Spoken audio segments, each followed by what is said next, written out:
Right now we've got baseball playoffs rolling on. And how about Anibal Sanchez had a no-hitter, 1 out, bottom of the 7th. Cardinals break it up, but still Nats lead it by a score of 2-0. It is now gone to the top of the 9th. Nicholas pitching pretty well for St. Louis. No run support there. The Redbirds crowd in shock right now as they trail at 2-0. Washington trying to take a 1-0 lead. And, of course, they are the wild card, and they are the dog in this series. I guess sometime they were the dog. They ended up being a favorite for a little bit, and we'll see how this all pans out. I know I have a couple really good Cardinal buddies, John Struna, Rob Rischi right here in town. Those guys trying to get that game won, but right now it looks like Washington up 2-0. Still plenty of baseball to go. They're in the top half of inning number 9. On the gridiron, Miami of Florida has taken a 17-9 lead down in South Beach. 2:16 to go in the 4th quarter. Virginia will start it around their own 18. 2:25 to go in regulation. Watching that one right here. 14:01 to go, 4th quarter. Colorado State doubling up on New Mexico down in Albuquerque. It is 28-14. Rams leading the Lobos. And 10-3 Oregon. Again, that offense started quickly, got a touchdown, a couple times inside the red zone, nothing but a field goal after that. 10-3 Oregon leads Colorado. It is 12:25 to go in the first half from Eugene. I just don't think this Oregon offense is as good as I thought it was going to be. In the NHL, just 3 games. They have all gone final. 2-1 Anaheim wins at Columbus. 3-2 in a shootout. Buffalo takes out Florida, and 5-2 Carolina gets the only game that goes over the total, a total of 5.5. They beat the Islanders by that 5-2 count, and that is a look at the Richard Badge and Findlay Toyota out-of-town scoreboard. But there's always another game that's not there on that one scoreboard that I'm looking at, and I'm going to get it for you right now. That's right, baby. We take care of all our friends, including those to the north that are down here visiting us in Vegas. We're talking about the CFL. Calgary at the half lead Saskatchewan 20-18, and it is a final. Toronto knocks off Ottawa 28-21. Tomorrow, Montreal and Winnipeg, British Columbia and Edmonton. CFL action. Great to see you, Brad Powers. Of course, we get together Tuesday for the Dream Pod over there with RJ Bell. As far as you can go to Podcast One, check that out. Brad and I on Tuesdays, late afternoon Pacific time. You didn't relax. You were on your phone. Your dad's like, put the phone away, son. No, I watched the game, every play. Did you? Good man. Yeah, I put the phone away. That's awesome. You know what? Every now and then you have to do it. And I did it as well. Was at a Raider fan convention, taped about 11 games, ended up going through them. And that's where you're, going through, getting rid of the commercials. But sometimes you have to take time out for the family and for yourself. Yeah, God bless Big Ten Network, Pac-12 Network. I love those game replays in 60 minutes. Yeah, those fast are great. forward them, play after play after play. A lot of that this week, KT. There you go. J.D. Sharp, food poisoning last week. Never know with J.D. Sharp. It's always going to be something. And the cool thing is now he also does the Straight Outta Vegas show, which is 9 to noon right here on AM 720 KDWN. J.D. It's actually called the Vegas Take. The Vegas Take. What did I say? Straight Outta Vegas. Oh, I'm sorry. That's all right. Sorry about that. I'm trying to go so fast here. The Vegas Take, and I know that, of course. I love the show. Chris Wynn really adds to the show. Brian Shapiro, you guys do a great job. The 3 of you guys, when you're all in studio, which is a rarity, but when the 3 of you are there, it makes for a great listen. Doesn't matter. I mean, Shapiro will tell you it makes for a great listen when it's him by himself. JD? Absolutely. Yeah, it's a very good show, and I appreciate the kind words, KT. No, without you, I mean, the conservatives would not be represented at all. You'd have no chance. Well, we have a nice dynamic. Brian is very, very anti-Trump, and I'm not so anti-Trump. We'll put it that way. There you go. And then Chris Wynn is so far to the left, he makes Steve Carlton look like a right-handed Absolutely, pitcher. yes. All right, great stuff. The Vegas Take, Monday through Friday, 9 to noon. Don't know how I got straight out of Vegas. I guess that was in my head because that's Brad Powers' national show with RJ Bell, and that is Monday through Friday on Fox National. And you can pick it right up here in the Vegas Valley as well on AM 920. All right, we are going to roll through all those college games. We'll keep an eye on this Miami-Virginia game. Virginia's at the 49-yard line, their own, with 50 seconds to go. Bryce Perkins and company, they need a touchdown and a 2-point conversion to tie it. And they have no timeouts left. So they get a first down in Miami territory around the 46, and the clock stops just to move the chains. And right there, you're going to have offsides on Miami because one of the guys didn't get back before Bryce Perkins was able to spike the ball. And so therefore, there'll be, I believe, an untimed down. They'll move the clock back and set that one up. So we'll keep an eye on this game as it rolls on down. We've got a ton of games to get into and some really good games. Brad, some really good matchups this weekend as far as must-see TV. I'm saying there's a good 6 games that I'm making sure that I watch tomorrow. Yeah, it's the first time we've had this deep of a card, I want to say. Finally, we're getting into conference play. We're going to see some teams, legitimately, some of these teams like Florida, Oklahoma, they're going to have some stiff competition for the first time this season. So it's going to be an intriguing one. And, of course, we got some big rivalry games, OU, Texas, ND, USC. Love it, KT. There you go. Now we'll use the lines from Cantor Gaming right here, CG Technology here at LaGasse Stadium. They're set up right here, and if you get here 8:45 on Saturdays or Sunday mornings, you can pick out seats, get in there. You can make your wagers right here. The food is ridiculously great. Of course, coming out of Emeril Lagasse's kitchen, Scott Pajak, the chef, does an outstanding job.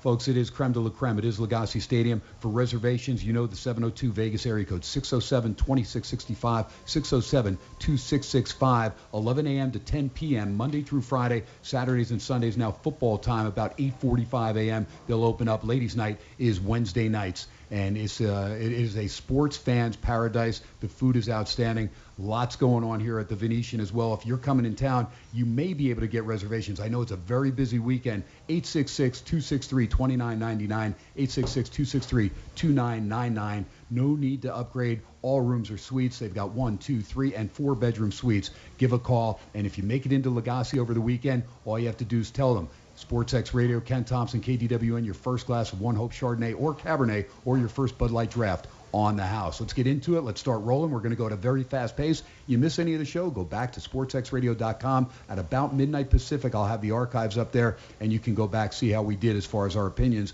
on these games. But the boys from Jersey, Rutgers, running out of quarterbacks. Johnny Langan, the freshman's going to be running the show tomorrow. Pacheco out of the backfield, pretty good, but they're missing their best all-out playmaker, and Raheem Blackshear out for the year right now. Rutgers goes to Bloomington. They're catching 27.5 against Indiana. There's some 28s out there if you like Rutgers. 49.5 is the total. Brad Powers, I'll start with you on this one. Boy, this Rutgers team, Chris Ash, this will probably be his last year. It is. He's fired. Yeah, he's gone. These guys just can't get a break. Yeah, so they went to an interim last week and didn't put up much of a fight against Maryland last week. Rutgers was on play. Here's the first thing I thought. When I saw Indiana laying 4 touchdowns, I'm like, when is the last time the Hoosiers laid 4 TDs in a Big Ten game? 1980, KT. You remember that well? Wow, I do. Yeah, that was a good time. Yeah. Graduating high school. I wasn't even a gleam in my daddy's eye in 1980. So too big of a spread for me. I mean, if you give me $20 out of your pocket, I'd lay it and play it here with Indiana. There you go. It's actually a big play by one of the major bettors. ESPN reported on it that someone's got minus 27.5. He's parlayed with, I think, Michigan minus 21.5. But I lean under here, KT, under 49.5. And they put what, 55,000 on it? 55K to win like 97. Here's what people don't understand: those big bets, they take them for a reason. Exactly. I mean, they're not going to take them from a guy like Ken Thomson or Steve Fezzik, maybe me. I mean, those guys when they're parlaying big money, big favorites. But probably me. There you go. All right, well, J.D. Sharp taking care of business there. Okay, next game on the docket, we've got Toledo and Bowling Green, Brad's alma mater. Now, Brad, you were impressed with the quarterback, Grant Loy. Also, Quentin Morris had 10 receptions in the game against Notre Dame. Toledo comes in. Guadani, pretty solid quarterback. They get the victory by a touchdown at home last week against Western Michigan. That was a big game there as far as inside the conference.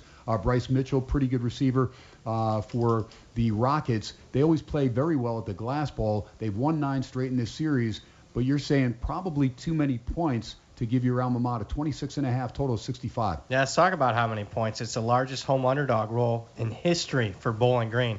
They haven't been getting 3 touchdowns at home since they played UCF in 1998. Quarterback for UCF, Dante Culpepper, back in the day. I remember it. I went to the game. But, I do think they moved the football against the Irish, couldn't score. But, I think it's way too many points in a rivalry game. UT's coming off 3 straight close wins. Colorado State, BYU, Western Michigan. I know it's their rival, but, I mean, they're going to overlook BG. I like the Falcons here. Yeah, I'll lean Bowling Green here as well, KT. I'm going to trust Brad. It's his alma exactly. mater. I mean, I like the under more, though. You like the under more? I was checking out the under, but 64 for Bowling Green. They don't score points. Why is it 64? Why isn't it 51? How about BG in the under, man? I'll take it. Yep. There you go. Yeah, because Guadani's a good quarterback, but this Toledo offense is not what it's been in years past. No, not at all. It's only averaging 33 points per game. Both teams averaging right around 55 points per game, total offense, defense. Again, I'll ask you, JD, why is this 65? I don't know. It's pretty high. Yeah. All right, so we're all three of us going to be on BG and the under in that one. Michigan, Illinois from Champaign, an Illinois team that's banged up quarterback-wise. Peters questionable. Last I saw, Brad Robinson looking like he may go. Yeah, I mean, this line says Peters is more doubtful than questionable. The fact that this line's moved like 3-4 points, too many points for me to lay with that Michigan offense. Michigan right now laying 23.5. There's some 24s out there. Total of 49. Charbonnet, a pretty good running back. Now, when Michigan, JD, got up 10-0 on Iowa last week, I thought they were going to score, several more times during the game. Never scored again. Somehow, some way, they hold Iowa to just a field goal. They end up getting 8 sacks, 3 interceptions off Stanley. Pretty impressive by the defense. Now, if they can put it together, offense and defense, that'll be another thing. Pay, one of their leading sack guys, questionable with a leg injury. He and Glasgow have 8.5 of Michigan's sacks. We'll see what Illinois can do. Last week, 332 yards they gave up rushing to Minnesota. Wow. Yeah, JD, what about it? KT, for me, this is a pass. I think that Michigan can easily cover this. I like the under in a couple of different areas, but again, it comes down to whether Peters plays. Illinois actually rushes the passer very well, and Patterson doesn't really handle pressure very well. But that Michigan D looked really good against Iowa. They literally confused their offensive line for about 3/4 of that game. For me, it's a pass. All right, Under for me. Under for you? Okay, so under on that one is 49.5 is the good number here. Illinois, Michigan 23.5. Total 49.5. We'll always tell you to shop for the best lines and let you know if there's some higher ones. There are a couple 24s if you do like Illinois. Still questionable on quarterback Brandon Peters, the Michigan transfer for Illinois. He'd love to go up against his former team. Next game on the docket, Louisville and Wake Forest. And something tells me JD likes this play. Let's talk a little bit about Louisville. Malik Cunningham, I believe, will quarterback, although Juwan Pass with the foot injury was listed as questionable. We know his brother Kane doing a pretty good job on the defense, leads them in tackles with 39. Atwell, pretty solid receiver there for Louisville. Defense at time plays well. Last week, up and down the field, the offense has been scoring some points. 6.5 or 7 right here at Cantor Gaming. It's 7. Wake Forest the favorite, 65.5. JD, I'm going to start with you because I think you like this one. Yeah, I like Louisville a lot here. I bought them up to 7.5 when the line first came out. I think that Malik Cunningham's going to play really well. They've got a lot of talent at wide receiver. I believe they have better athletes across the board than Wake Forest does. Wake Forest does have those 2 wide receivers in Surratt and Scotty Washington, and Cade Carter's been playing well, but that Wake Forest defense has been basically a sieve all year long. I think Louisville scores at will in this game. Yeah, the Cards have looked good. First-year coach Scott Satterfield, really good coach. You look at their yards per play differential, Louisville's plus 1.2 yards per play. That's pretty impressive for the first year here. If you're getting 7, that full 7, I'm on the Cards here. All right, so there's a bunch of 7s. There are several 6.5s out there as well. So if you like Wake Forest, make sure you lay the 6.5.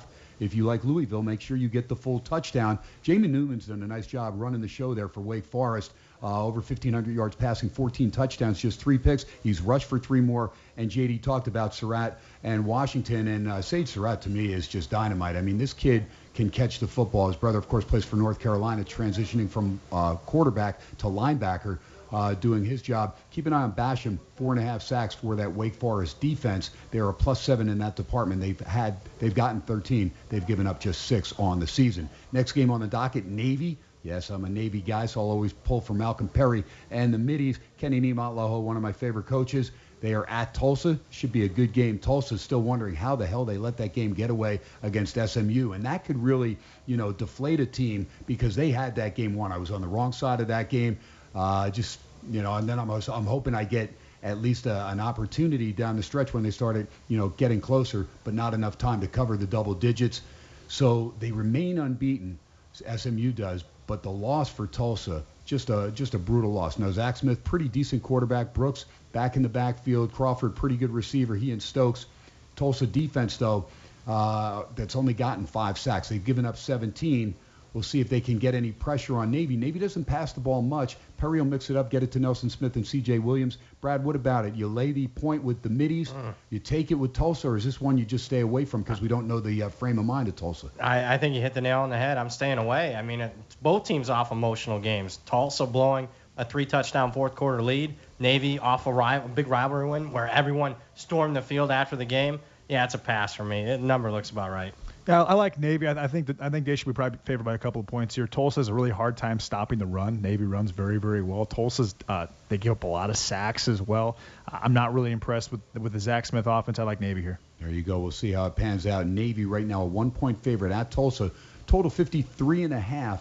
There's a lot of 53s. So here at Counter Gaming, it's 53.5, but more 53s consensus-wise around Las Vegas. Next game is a big one. It is an early kickoff out here, West Coast, locally there in Dallas. It'll be 11 a.m. Of course, it is that rivalry game. Yes, the Red River rivalry. It is Oklahoma. It is Texas. In the last 6 games, Oklahoma has been nothing short of a 9-point favorite. They have not covered any of these games. In fact, it's 3-3 straight up. Jalen Hurts has looked very, very sharp for Oklahoma, transitioning, of course, coming over from Alabama. This is a guy that didn't take his ball and go home when he lost his job to Tagovailoa, but then he realized this year, I'd rather play, so it opened up there where he could go to Oklahoma. Great program, have a chance to go to the playoff. Who knows, maybe even take on Alabama in that playoff if they can get it done in the Big 12. Sermon, the young man Stevenson, has stepped up nicely because Kennedy Brooks has been banged up. Brooks may go in this one, still listed as questionable. CeeDee Lamb's having an outstanding year, as is Charleston Rambo.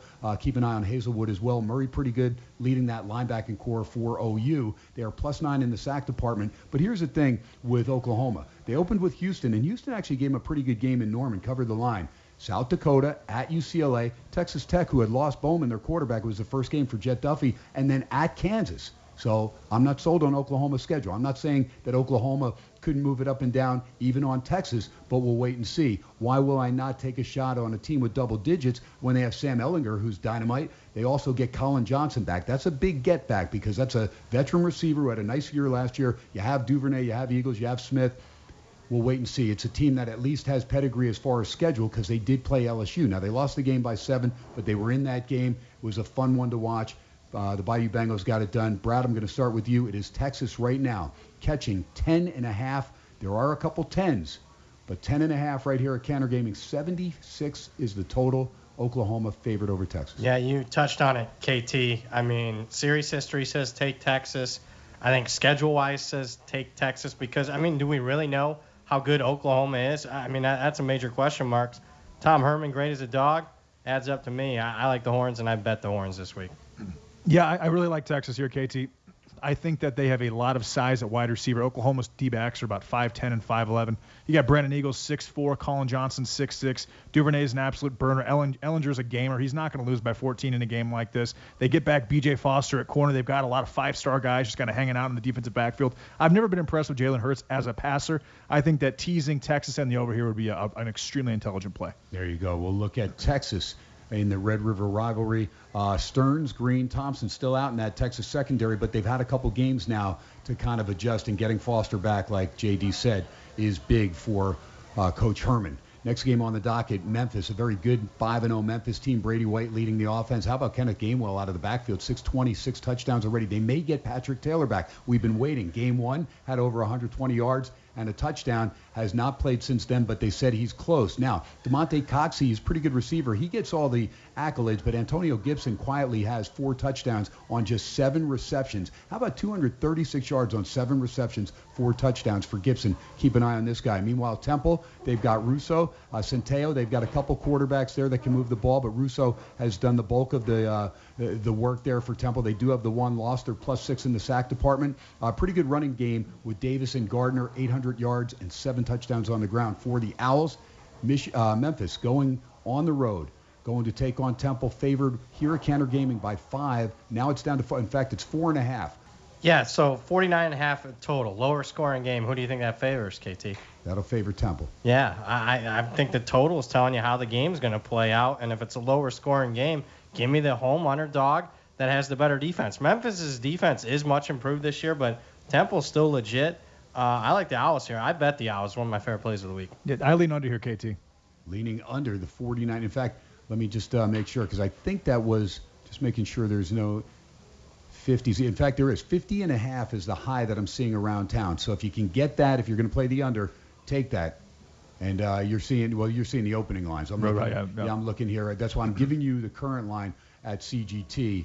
JD going off the sheet to stay Pat, and I'm going to start with JD on the next game. Why? I know he's an Iowa boy, but he grew up part of his life in Nebraska and knows all about Big Red football. Minnesota, a 7.5-point favorite, but there are a couple sevens now as well. So, again, this is a very important key number, half point. You like Nebraska, you better get 7.5. You like Minnesota, lay no more than 7. A Minnesota team that's unbeaten, Tanner Morgan leading the way. Rodney Smith's done pretty well. He's missed a couple games, but he's missed a game. 536 yards, 3 touchdowns on the ground. Now, Ibrahim could be back. He's missed 2 games, and Shannon Brooks is back. He missed 3 games. But 3 guys that can all run the football that have simultaneously, I believe, Smith and Brooks missed a year in the last couple. So they have all 3 guys. If they're all there, you got that triple-headed monster. Bateman and Johnson pretty good on defense for the Gophers. Adrian Martinez seems to be banged up every week. Why? Because the guy's getting beat up every week. He doesn't have a line that's really protecting him. He's got Mills in Washington in the backfield, 600 yards between those guys, 7 touchdowns. Spielman a little banged up, and that could be vital because this guy, 21 receptions already for the Huskers. Huskers, JD, if you like him, you take 7.5. If you like Minnesota, you lay 7. I don't know how good Minnesota is. They should have lost their opener to Fresno State, but they find a way to get things done. P.J. Fleck doing what he can. Total of 50. This is a really tough game to handicap, KT. I think that Nebraska, they don't have offensive weapons. I mean, even with Spielman, who was he really throwing the ball to all year long? Their tight end's very average. Their running game's okay. Their line is just kind of fat and slow to me. The same with their D tackles. They take terrible angles defensively at linebacker. Minnesota has a lot of talent, not only at wide receiver but also at running back. You've got P.J. Fleck here at home. They're 5-0. I would honestly, this is a play that I would parlay with something Minnesota money line. They're not losing this game. I lean them spread, but I can't make a play on this. Yeah, you mentioned bad angles for Nebraska's defense. That might be key here because you watch Minnesota's offense. They run a lot of inside and slants with Bateman and company there. They got a couple of really good wide receivers. I think the line's about right for me. I would lean under here. This is a game that weather could play a factor. Looks like 35 degrees game time temperature, 15-plus mile-an-hour wind, possible snow. Under for me. There you go. And it's Bateman and Johnson with 51 receptions, 887, and 9 touchdowns between them. Good weapons there by the airways for Tanner Morgan. Georgia Tech on the road against Duke.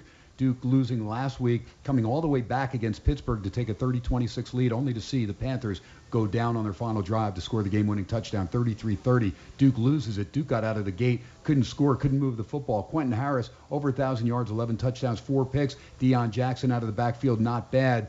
But and they are +9 on the sack department. Meanwhile, for Georgia Tech, it's been one of those years you want to forget. Now, Graham last week, 178 by the airways, 2 touchdowns, 2 interceptions, rushed for 48 more. But this is a team that, is not probably going to win many games at all if they win any down the stretch. I mean, it's that bad of a Georgia Tech team. I'm going to start with you, Brad. I mean, the Rambling Wreck going to Duke. And, right now the line, let me see what I got. I got 17 even, 49 the total. Yeah, 17's right on the money for me. I certainly don't want Georgia Tech. This is a team that's failed to cover the spread now going back to last year. 8 straight games, longest losing streak in the country against the number. But I don't want to lay 17 with this Duke team. Pass for me. Yeah, I would lean Georgia Tech here, KT, and I would actually buy it up to 17.5.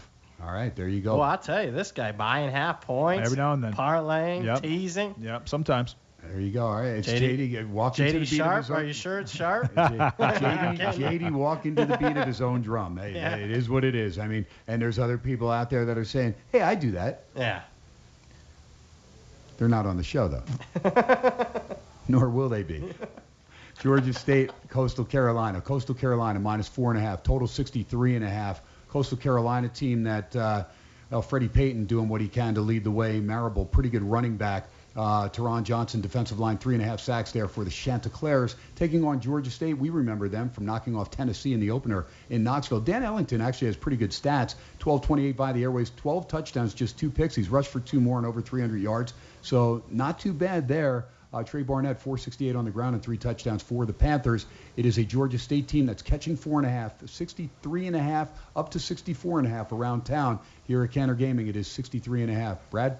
Yeah, tough game. I like both teams. Both are much improved this year. I think the winner of this one, inside track to get the bowl eligibility. Coastal Carolina will be their first ever bowl game. Georgia State just their second in school history. You mentioned Georgia State's upset win over Tennessee. Really good game win last week, an upset over Arkansas State. Georgia State put up 722 yards. If anything, I'd lean with the Panthers here.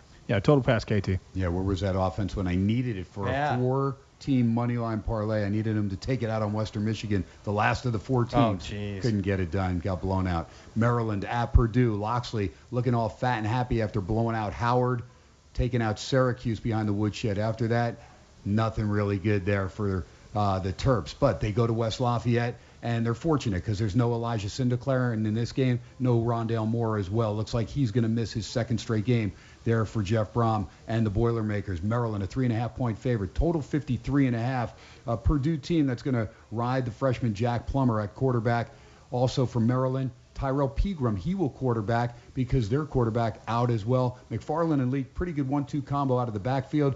Brad, what about it? Maryland, a 3.5-point road favorite in West Lafayette over the Boilermakers. Yeah, slight lean for me would be on Maryland. I actually prefer the under with both teams starting backup quarterbacks here. Wind can play a factor. And again, the front's coming through the upper Midwest. There are a lot of Big Ten country, MAC country, dealing with a lot of games with 15-mile-an-hour winds. Under for me. Yeah, lean under here as well, KT. Yeah, Pegram can run it a little better than Josh Jackson.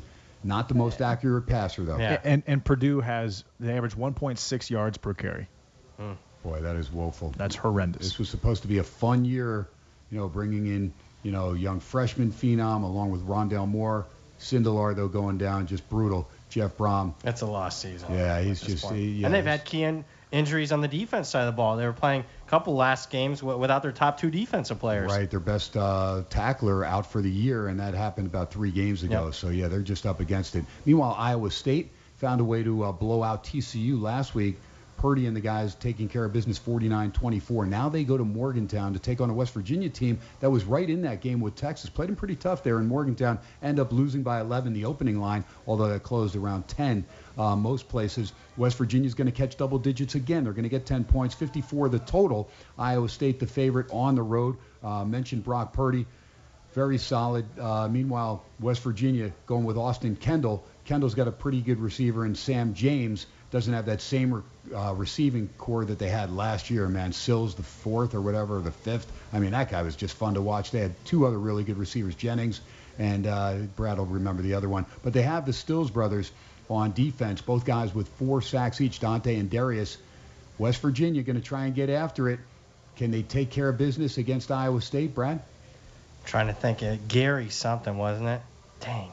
I'm trying to think of that. I thought it was Gary Jennings. What, Gary right? Jennings? Yeah, the wide receiver? Jennings, No, there was another good guy, though. Sills, and then David Sills? Yeah. There was another brother, though. There was, because they had a trio. Yeah, they did have a trio. Dang it. Well, we'll come back. I'll find it. Yeah, I got to think of his name either. West Virginia is the lean for me. This is only the 10th time since 1980 Iowa State's been a double-digit road favorite in conference play. They're 2-7 against the number in their prior 9. And West Virginia could have easily covered that game against Texas. Turnovers were the issue there. I like this West Virginia team. I'll take them getting the double digits at home. I totally agree. When I looked at this, I thought the line would be probably 5 or 6, not 10. That's really high. I mean, Iowa State beat TCU. They played Iowa tough, but they haven't done a whole lot besides that. West Virginia's got a lot of talent. Not just they have T.J. Simmons as well as Sam James. They have George Campbell. They've been playing a lot better offensively. They've got some talent defensively. They match up well with Iowa State. I like West Virginia here. All right, I'm on it as well. Marcus Sims, the third of that trio.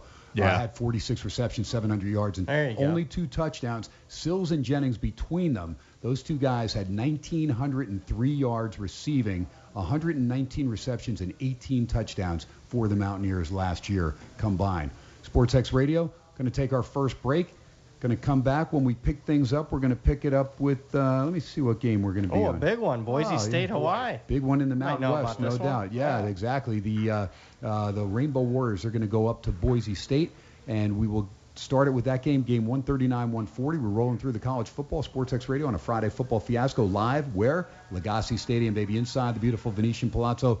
We'll take a break. We'll come right back. We'll pick it up. We'll keep running through the college football all the way up till about 9:35, and then we'll get into the NFL. It is SportsX Radio, the new 101.5 FM, 720 AM, KDWN. I'm your host, Ken Thomson. Follow me on Twitter. Follow the show at SportsX Radio. Brad Powers, follow him at Brad Powers 7, and I am JD Sharp. That's I am. Right, JD? I am JD Sharp. I am JD Sharp. There you go. Right. Forget the, well, you can't use it anyway. Right. Well, we'll take a break. We'll come back. And by the way, Sean McCullum running the show back there at the studio here on KDON. It's a Friday night. Come on down. LaGasse Stadium right now. Oregon playing at home And I didn't see the score. Last I saw, they were up on Colorado. We'll get you caught up on that when we come back. And the Washington Nationals have one game won. They lead the Cardinals 1-0 in the National League Championship Series. We're live from Vegas. We'll be right back. I love it, guys. You got another hour and 17 minutes. Sports X Radio. Only Paul McCartney. There you go. Rolling through here, baby. Little McCartney getting us in on a Friday night, Friday football fiasco live at LaGasse Stadium inside the beautiful Venetian Palazzo. Ken Thomson, Brad Powers, J.D. Sharp rolling through the college football games right now. We'll get into the NFL last segment in hour number 2. Right now picking it up with Hawaii and Boise State. And a Hawaii team that I just like the way this team plays. I like the way they spread it out. Cole McDonald had the one bad game, the opening game against Arizona, threw 4 interceptions. He also had 4 touchdowns in that game, but he got yanked, and Cordero came in, mopped it up, got the W.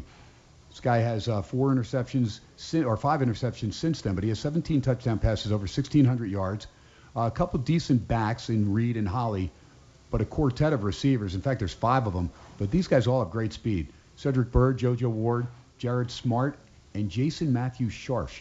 Love these guys. And I'm thinking Hawaii's probably the right side here as far as the points. Now, the line went up to, it was 13.5. It's sitting at 13 right now, but went down to 11.5 some places and then back up. Total 60.5. Weather scheduled for the game is supposed to be about 38 to 41 degrees for kickoff, 5-mile-an-hour winds, so I'm not worried about it. As long as the wind's not going to be havoc as far as throwing the football, I'm okay with it. I watched Hawaii just destroy Reno in the exact same temperature that they'll be playing at tomorrow night if everything stays right.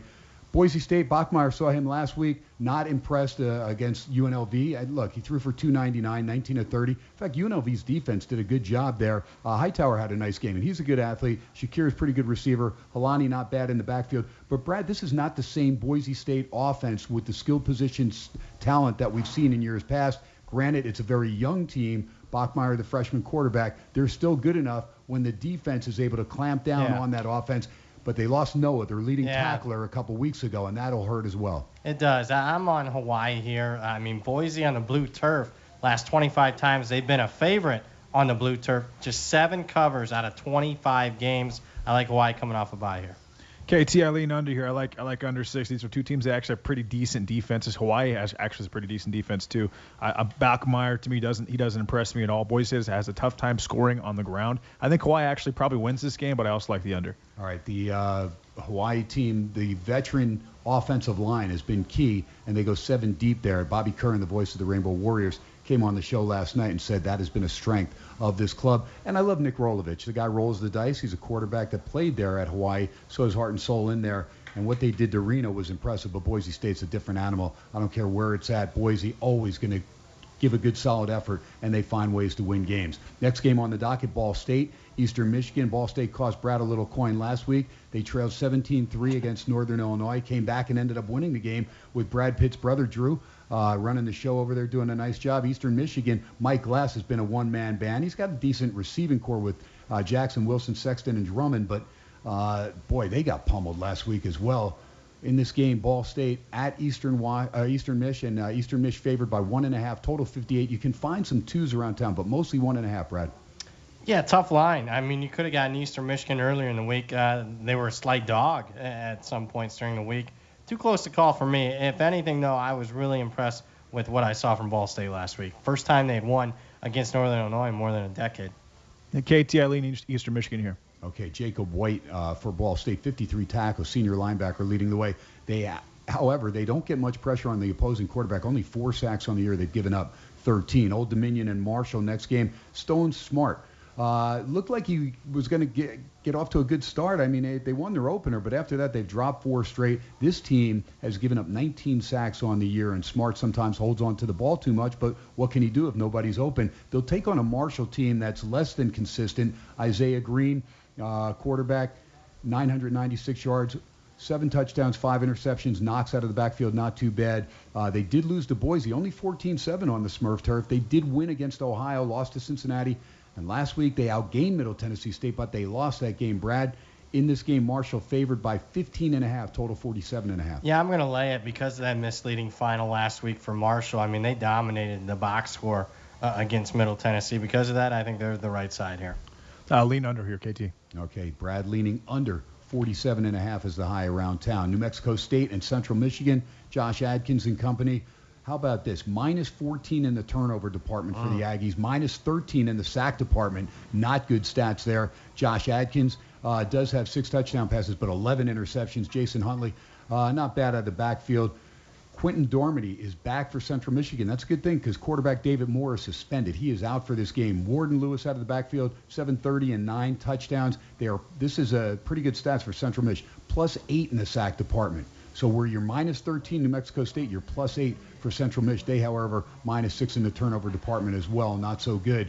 The Chippewas getting their quarterback back. I probably looked there. Dormady and company, they're favored by double digits. 10.5, but there's some 10s out there. If you like Central Mich, 58 the total, Brad. Yeah, I can't lay it, KT. I mean, they're off a big rivalry win. I'm starting to think Central Michigan's getting a little expensive at this point. Kudos, though. McElwain's doing a hell of a job at Central Michigan so far this season. I think people forget they won 1 game last year, and obviously already tripled that. Off that big rivalry win, I'll be honest with you. I'd lean New Mexico State in this one. New Mexico State, misleading final last week. They fumbled at the 6-yard line late in the game going for a score against Liberty, a decent Liberty team. Lean over here, KT. All right, in Central Michigan. In the weather? All right. Central Michigan, 42-16, they beat up on Eastern Mich, and you're right. McElwain doing a nice job there for the Chippewas. Next game on the docket, Wazoo and Arizona State. Anthony Gordon going up against Jaden Daniels down there in the desert. A Wazoo team that, still wondering how they let that UCLA game get away. And then they went to Utah and got crushed by the Utes. Utes were coming off that game against Southern Cal. Anthony Gordon's got great stats, 22 touchdowns, 6 picks, over 2,100 yards passing. Max Borghi, very solid, dual threat out of the backfield. Winston Jr., Harris, Patman, Arcadero, and Martin, very solid as far as receiving core. Linebacker Woods leads the way with 47 tackles. Their wins, though, against New Mexico State, against Northern Colorado, and against Houston, a game they had to hold on. They did not get the cover. They lose to UCLA, and, of course, we talked about the Utah game. Meanwhile, Arizona State, kind of they're 4-1. I mean, they win in East Lansing, but then they lose to Colorado at home in Tempe. Benjamin, a guy that'll get the ball a lot. He's a dual threat, 13 receptions, 2 touchdowns there, 6 on the ground. Ayuk is their main deep threat. Darby not too bad himself. Robertson leads that defense, and it's pretty good defense that Herm Edwards has put together. But Daniels is one of those guys, man, if he's on, he can make things happen. There's a lot of potential for the freshman, Brad. Again, Arizona State right now in the game, they are a pick-em down. They were a point favorite. Wazoo, I think, opened as a small favorite. 60 the total. This is probably where it should be, a pick-em from Tempe. Yeah, I mean, the lines bounced both ways as far as both teams being favored throughout the week. I just trust Arizona State more. They've been the more consistent team. And I'll read what Mike Leach again said about his team after the Utah game. We're a very soft team, fat, dumb, happy, and entitled. DC quit during the bye week. Tracy Claeys. I trust the culture at Arizona State a little bit more than Wazoo right now. And they probably took Tracy's meal pass away. He couldn't handle it. Yeah, I like ASU here as well.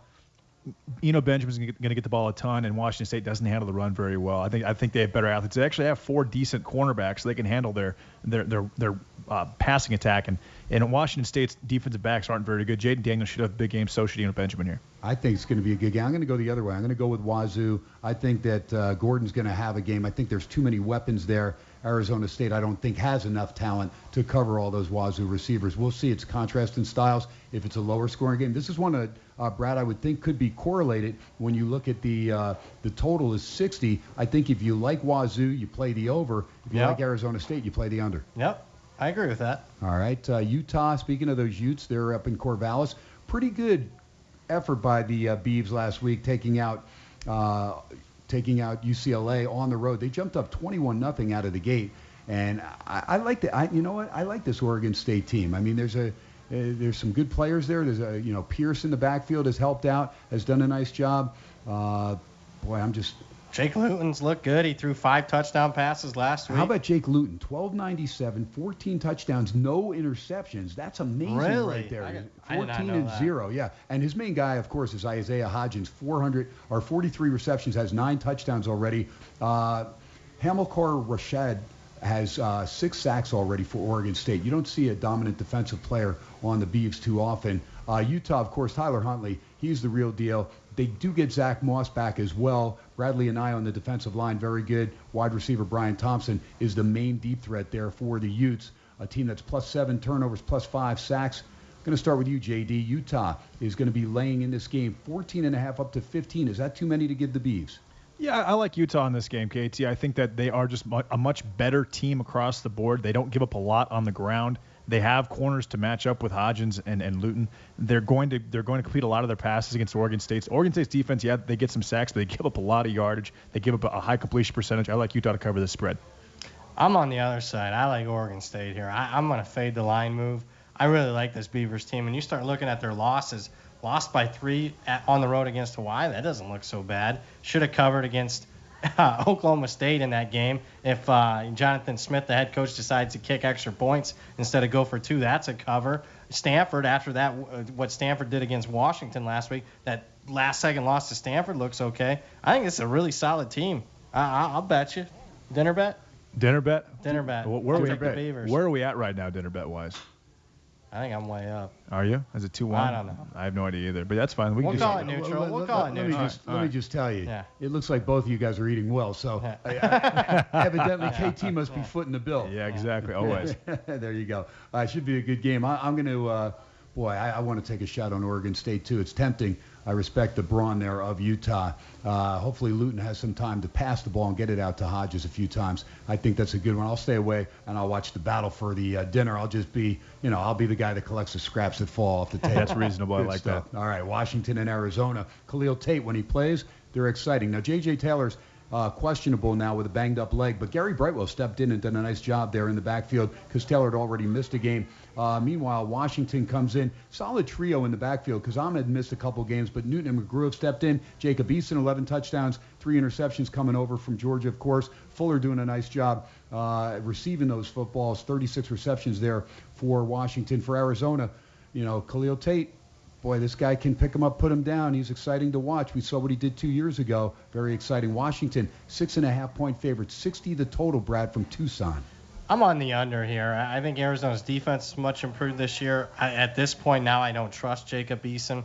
They've kind of been a high-variance team. Washington already has 2 losses outright as a 2-touchdown favorite already this year. I don't like this Washington team. I lean Arizona. I like the under. Yeah, I like Arizona here +7 KT. I think Washington doesn't have, they're not as stacked as they usually are at defensive back. Arizona's got a lot of weapons. Khalil Tate can pass the ball around quite a bit. I like Arizona here. All right, so JD's telling you to buy it up to 7 if you haven't played it. That was the opening line, but it's of course 6.5. But yeah, you can do that. Most places you can buy it up for 10 cents on $1 and buy it up to 7. It is a key number. Some places, when it is a key number, they will charge you a little bit more than 10 cents on the dollar. Mississippi and Missouri. Let's take a look at Mizzou. Kelly Bryant is probable in this game, and it's a pretty good Mizzou team. They are missing their leading tackler, though. Linebacker Cale Garrett out for the year, a major blow to the defense. Now, Aquid Bonham, the tight end, doing an outstanding job. Only has 12 receptions, 5 of them for touchdowns, though. We'll see how this team's able to move the ball. They'll rely on Whiteside, who has 4 sacks on that defense for the Tigers. Against Ole Miss, John Rice Plumlee is doing a decent job. Now, Coral is ready as well. Scotty Phillips out of the backfield, 5 touchdowns. Come off a nice 31-6 rout of Vanderbilt. Brad, what about it? Who quarterbacks this one? Yeah, I think they stick with the young kid here. But I'll say this. As long as Kelly Bryant's healthy, I think Missouri's the play here. Although you mentioned Cale Garrett. 3 defensive touchdowns he had this year, and he could have had a 4th one. He got hit at the 1-yard line on a long return last week. Missouri for me is the play here, just a slight lean though. Yeah, totally agree. Missouri minus what's it? I see it 11.5. What do you see it at, KT? Missouri right now 12. 12. Yeah, I think that's solid play. They have a ton of talent offensively. They're really good defensively against the run and the pass. They have a good punter as well. I like Missouri here. All right, Missouri minus 12 total, 57 here at Cantor Gaming. There's 12.5s out there, and there's 56.5s out there as well if you like the over. South Carolina, Georgia may be the last one we get in before the break here, and a South Carolina team coming off a bye. Ryan Helinski, he's been cleared to go off the elbow injury. Dowdell and Feaster out of the backfield, 660 on the ground, 7 touchdowns. Edwards, Smith should go as well as far as from the receiving core. This is a South Carolina team that has a pretty good pass rush led by Javon Kinlaw. Again, coming off the bye, Muschamp, 11-4 ATS. Georgia, I'm wondering where I got that. 11-4 ATS. Is that 11-4 as an underdog? As an underdog. Okay. Yep. I didn't finish all my notes there. Real quick, Georgia from Mr. Consistent, but a team that's not blowing anybody out really outside of Arkansas State. Harrion, Swift, White. Yeah, exactly. One that we thought they weren't going to pour it on, but still a very efficient Kirby Smart team. They do have 15 sacks. They've only given up 1. Brad? I'm on South Carolina here. Coming off a bye, I think there's a lot of energy. They had their best performance this season prior to the bye. Helinski should be healthier, and I like the South Carolina defense. I'll take the Gamecocks. JD? Yeah, I like South Carolina only first half in this game. I'm not going to touch the full game. I like South Carolina first. I think they come out and they play tough. But this Georgia team is so tough in the trenches. And they did it to Tennessee last week. They blew them out by, I think, 26 in the second half. I like South Carolina only first half in this game. All right, and that's going to get us to just about the halfway point here. By the way, here at Cantor Gaming, it is Georgia 22.5, but it's down to 21.5 some places around town. 52.5 is your total. South Carolina and Georgia, that line opening at 24.5. SportsX Radio, Friday Football Fiasco live at the beautiful LaGasse Stadium inside the beautiful Palazzo side of the Venetian Palazzo. Miami beat Virginia 17-9, 35-21. Colorado State got New Mexico at the half. Oregon leads Colorado 24-3. SportsX Radio will update you on the other scores if you missed the National League. Washington 2-0 in Game 1. Nats lead it. We're live from Vegas on the new 101.5 FM 720 AM KDWN. I'm your host, Ken Thomson, with Brad Powers, JD Sharp. We'll be right back live from Vegas. There you go, baby. Little music bringing us back for hour number 2. Listen, we just realized we're always up against it time-wise, so might as well make sure that we get right into hour number 2. SportsX Radio rolling at you Monday through Friday, 8 to 10 right here on the left coast. If you miss any of the show, again, go to sportsxradio.com. Right there, archives on the homepage, and you can listen to all the breakdowns of the college football and NFL. Some sides given out by myself, Brad Powers, and, of course, JD Sharp. At Brad Powers 7, at I am JD Sharp. At SportsX Radio. Follow the show. 2-1 Anaheim beat Columbus. 3-2 Buffalo in a shootout over Florida, and 5-2 Carolina beat the Islanders. The 3 games in the NHL.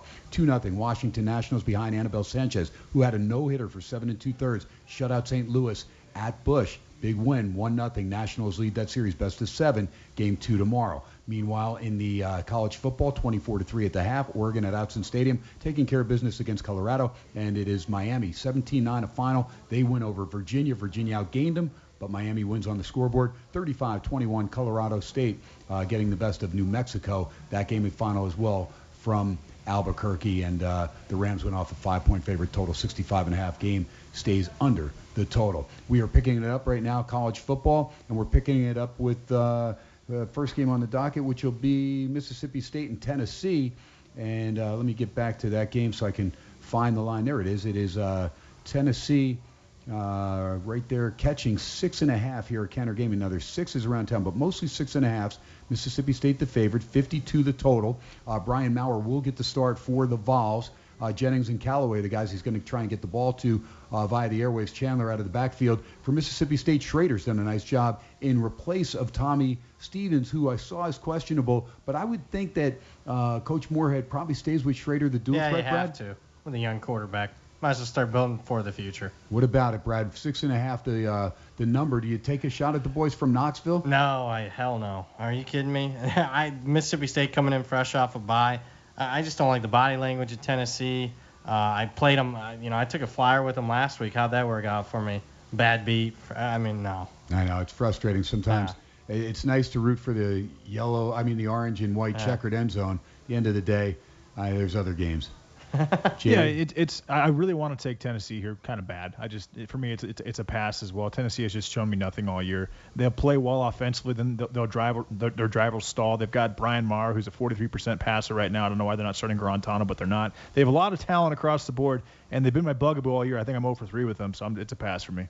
It is funny how you end up sometimes, kind of adopting weak SEC teams that have a proud history. And Tennessee's one of those. Exactly. Of course, me being a big Peyton Manning fan, you just say, all right, maybe this is going to turn around. And Pruitt looked like he had the team going last year in the right direction. They were 5-7, but right now, team struggling. And Hill for Mississippi State, that guy, pretty solid running back, 5 touchdowns on the ground already. And Osiris Mitchell, they better know where he is as far as for the Bulldogs, because that guy can catch a bunch of passes. Kent State at Akron. How about this line? Up to 14.5. Wow. There's 15s around town. 56.5, 57. Now, it's a rivalry game. Wagon wheel. Is that what it is? Okay, Yep. because Brad's an Ohio guy. Dustin Crum's taken over the offense, has done a very efficient job. 5 touchdowns, no interceptions. Shaw out of the backfield, pretty good. Look, they're -9 in sacks, but look who they played. They've been at Arizona State, at Auburn, at Wisconsin. Akron, their toughest game, at Illinois, and they lost that game 42-3. Cato Nelson's banged up. He could go. Gibson may go instead.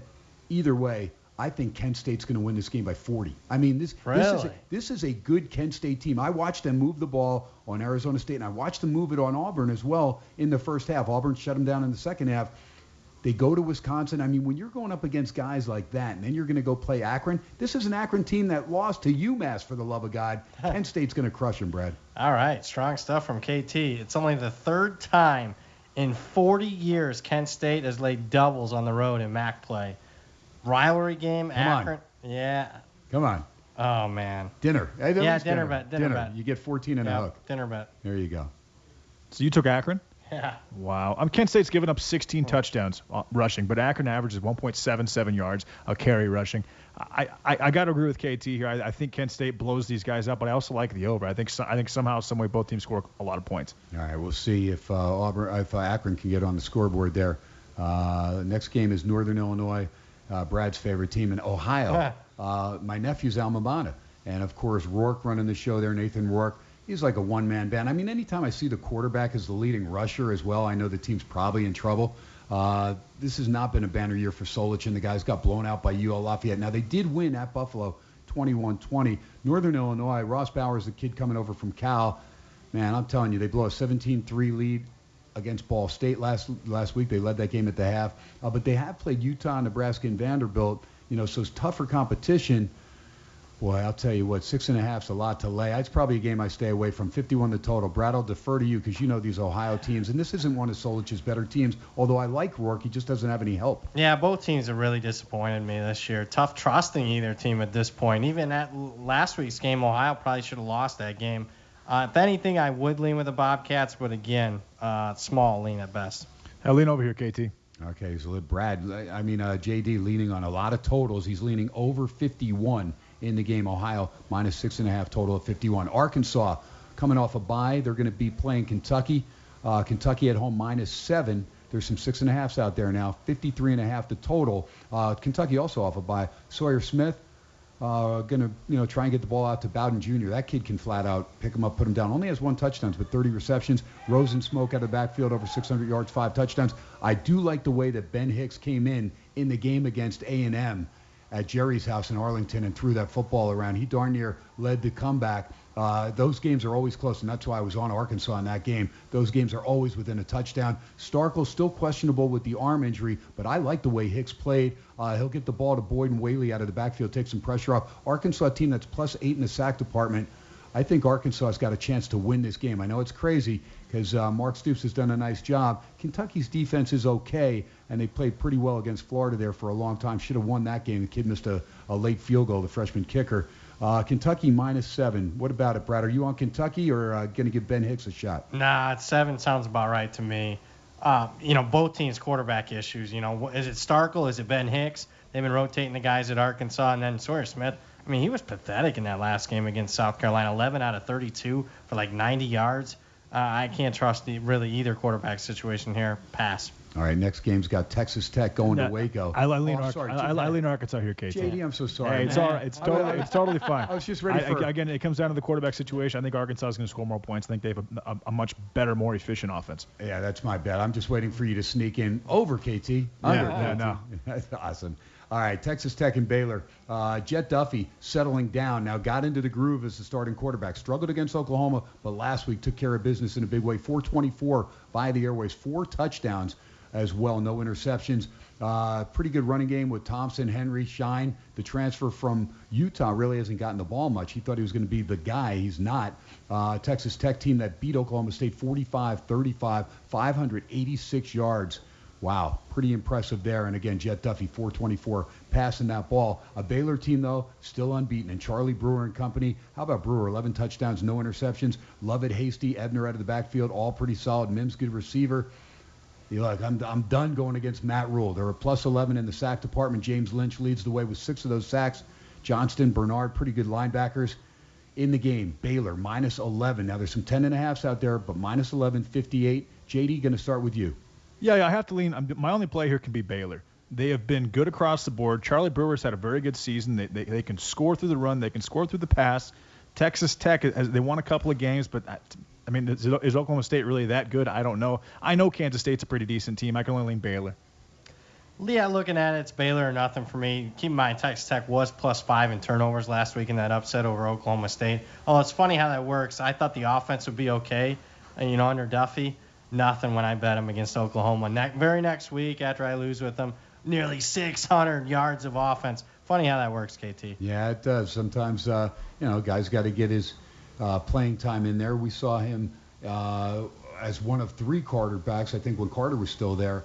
And so, he's got potential. He's more of a run first, pass second. But last week, no, he threw the ball around and did a nice job. Next game's got Miami of Ohio at Western Michigan. Wasink was questionable, the quarterback for Western Mich last I saw, which would mean Allstock could go. We'll wait and see. But Levante Bellamy is an outstanding running back for the Broncos. There's no question. They come off a tough loss, the loss at Toledo. After beating Central Michigan. Meanwhile, Miami of Ohio, they'll rely on Brett Gabbert. It's a Miami of Ohio team that they've gotten beat up at the Horseshoe. They played some tough competition. Going to Western's not going to be easy. Western Mich minus 12.5, 57. I'll start with you, JD. I like Western Michigan here. It's kind of the same situation as the Baylor game. I could never take Miami of Ohio here. They don't really score. They're good between the 20s.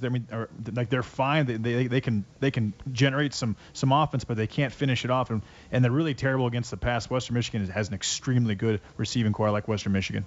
I'm on the dog here. Western Michigan off that tough game against Toledo. Are they going to be able to get emotionally back up for this one? I don't know. That's the question for me. All right, BYU in South Florida. Jaron Hall will go for BYU, quarterback, freshman. Zach Wilson out. Thumb injury, still out. Tyson Williams, of course, the transfer from South Carolina, out for the year with an ACL injury. BYU off the bye. Going to go to South Florida. Jordan McLeod will run the show with Barnett out at quarterback there for the Bulls. 5 points, BYU laying 50 the total. Here's my feeling. Wisconsin destroyed South Florida. What is Wisconsin? A very physical team. Look, BYU, they may have a new quarterback, new running back. At the end of the day, I think they're much too physical for this South Florida team that just does not possess a lot of speed. I'm not sold that McLeod's going to be the guy. I know he can run, but Brad, I'm going to go with BYU. Yeah, so a couple history-making things here. First off, first African-American quarterback to start for BYU in school history for them with Hall. And BYU has never won a game in the state of Florida. That ends on Saturday. I like BYU here. Yeah, I lean BYU here, KT. All right, so all 3 of us looking at the boys from Provo taking care of business, -5, total of 50 down in Tampa. Cincinnati and Houston. Remember, Derek King, he redshirted, so he's not around for Houston. Clayton Tune stepped in and got the win against North Texas. They're off a bye, but that was 2 weeks ago. Did a nice job in a 46-25 rout of the Mean Green, taking care of Mason Fine and company. He was 16 of 20, Tune was in that game. Only 124 yards and a touchdown, but he mixed it up nicely. Patrick Carr, dual threat out of the backfield. Des Ritter doing a nice job, though, leading Cincinnati. Michael Warren, excellent running back. Pierce, pretty good. DeGuerra, those 2 guys, 5 touchdowns between them. And defensively, Michael Pitts has 4.5 sacks to lead that Bearcat defense in the game. Bearcats -7 even now, 51 the total, Brad. Yeah, I'm going to lean with Houston here. I just like the situational spot. They're off a bye. I think the market threw them in the trash too early after Derek King announced out. That was a easy 4-touchdown cover for them with the backup quarterback. And Cincinnati's coming off arguably their best win since Brian Kelly was the head coach back in 2009. Give me the Cougars. Yeah, a lot of times when a Derek King type of situation happens, the team tends to rally around the new guy, and that's kind of what's happening here. I like Houston. I think Houston can actually win this game outright. All right, Dana Holgerson will try and have the guys ready. Meanwhile, Randy Edsel knows if there's a good chance his guys will never be ready to win a game. It doesn't matter. They go through quarterbacks like nothing. Mike Beaudry was back, threw for a touchdown, 209 yards against South Florida, but they lost 48-22. Boy, it's just a tough year to root for Connecticut. I guess every year pretty much is a tough year. Although Edsel really had the program going the right way his first tenure there, but then left for Maryland, and that program just lost too much ground and momentum. Tulane, -34. And I like the way this Tulane team's playing. I mean, they can flat out run that football. They got a bunch of guys, but the dual threat quarterback Justin McMillan doing an outstanding job. Look, their only loss is 24-6 at Auburn. They got the win against Army on the road. I'll take it. Tulane doing a nice job. They're going to get a good bowl if they continue the way they're playing, laying 34-58 the total, Brad. It is the largest conference favorite roll for Tulane in school history. Can you believe that? Here's what I got, though, right now.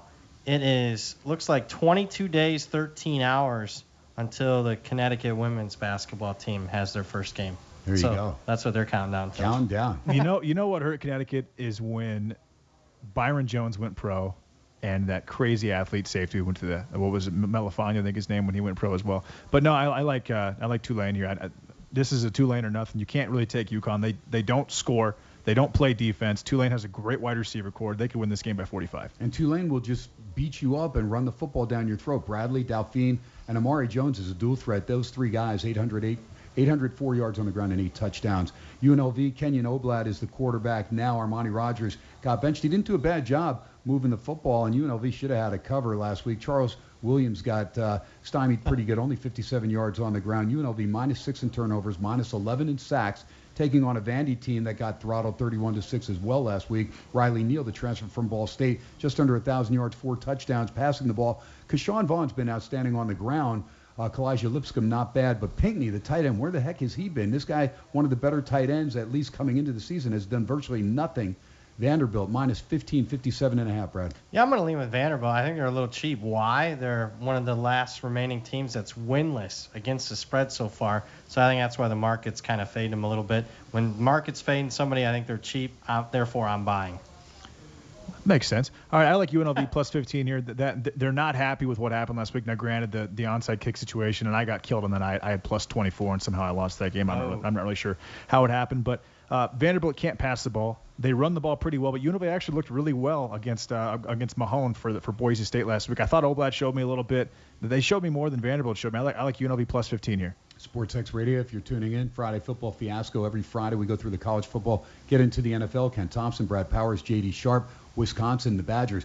At home in Madison, -10, total of 40. There's 40.5 pretty much out there across the board as far as that total. Wisconsin, Jack Cohn, very efficient quarterback, 7 touchdowns, 1 pick, hands the ball off most of the time to Jonathan Taylor. Watson and Groshek will do some damage as well. Cephas, Taylor, and Pryor, pretty fleet receivers when he gets them the ball. Decent tight end always there at Wisconsin as well. Their top 5 tacklers are all linebackers, Sanborn Brown or Mascalunas and Chinal, who's questionable, may not go. It's a Wisconsin team +14 in the sack department, and they take on Michigan State. Lewerke and company, they were in the game as far as to cover most of the game at the Horseshoe, but there's a speed differential, and when J.K. Dobbins is able to get in the open field, that's the difference between covering and not covering for Michigan State. They gave up 529 yards to the Buckeyes. They did have 3 sacks, and Willikis and Bocce are both healthy. That's key. Elijah Collins out of the backfield's got to do something. Stewart and White as well from the receiving core. It's a Michigan State team that, if they can get an early score, could create some doubt there for Wisconsin, who struggled with Northwestern at home. But they did blow out Michigan. Things kind of snowballed and went their way. We were on Wisconsin that game. I think Michigan State can hang in this football game. It'll be interesting. How beat up were they by Ohio State? I think a speed differential, though, between Ohio State style, Wisconsin style, but they can both work. We know the brawn on the offensive line is the best in the country, potentially, with the Badgers. Brad, where are you going? Yeah, and you get Jonathan Taylor in the open field late. I mean, that would be my worry. You can have a really good Michigan State ticket all game long. Then in the fourth quarter, you got Taylor, breaking out in the open. That would be my concern. Also, my concern, how much energy does Michigan State have after that physical game against the Buckeyes? Meanwhile, Wisconsin has been home for 6 straight weeks. They haven't played a road game since the opener at South Florida.